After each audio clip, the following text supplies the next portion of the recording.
Hey guys, and welcome back to Battlefront updates. Earlier today the new patch went live, adding in some free content, hero skins, and most of all adding a huge balance patch that has really changed the game a lot. If you want to know every little detail on the patch, make sure to check out yesterday's video where I go through all of the patch notes. So, how does this patch actually hold off? Let's start off by just talking about the new content and features in the game. When you boot up the game, you notice that the background has changed to the A-Wing. It seems like they wanna tease us with that, as the A-Wing is the only thing I think is missing from the patch list. When you first go into multiplayer, you will be greeted by one of the new features, which is the daily challenges. These challenges are very similar to the normal challenges you have. The only difference is that these are timed and are only available for a set amount of hours. If you go into the stats section of the game, you will see all of your challenges, including the daily challenge. In the multiplayer part, you can also tick that little private match option in the top right corner to launch the game mode as a private match. When you're in the game, you don't really get that much options, but you still need to get a set amount of people before you can launch the match. You can also choose if you want the maps to rotate or just play the same map over and over.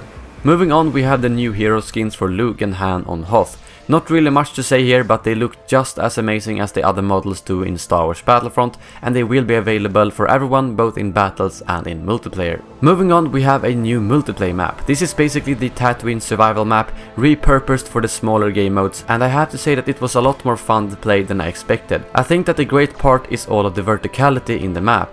That isn't really present in any of the other maps.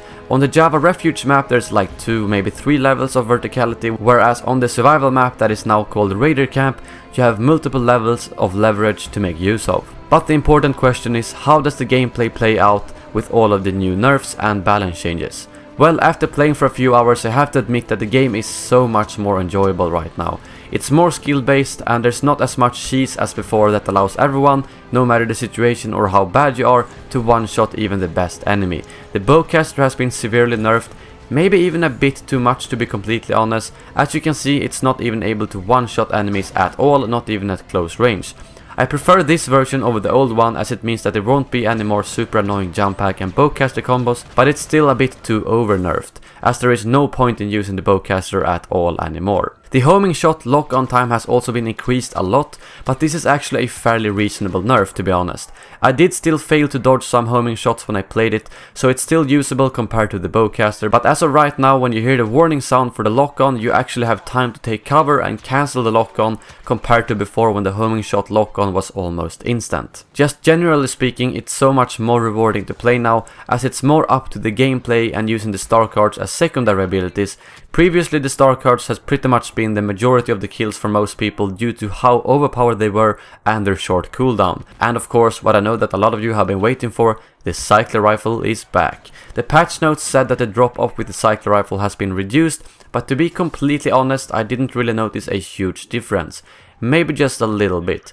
But it does, however, one shot within 10 meters now, which is really good, and I've used it whenever I jump pack onto someone to one shot them before they have a chance to react. Even though it hasn't had a major buff, it's still a viable choice now that the bowcaster is useless and the homing shot is like average, I guess you could say. So if you're like me and like sniping, it can be a good choice, even though I think that the pulse cannon might still be a little bit better at most times. The bounty hunter trait is now a lot better in my opinion. It only removes 85% of the cooldowns at trait level 3, so as you can see here, I still have to wait a little bit before using your star card again, meaning that you can't just spam stuff like the jump pack. I had some surprisingly good games just using the cycler rifle as my offensive card and the E11 as my primary weapon. I'll be doing some more in-depth videos on the cycler rifle and what loadout I think is best after I get the chance to test out all of the changes properly.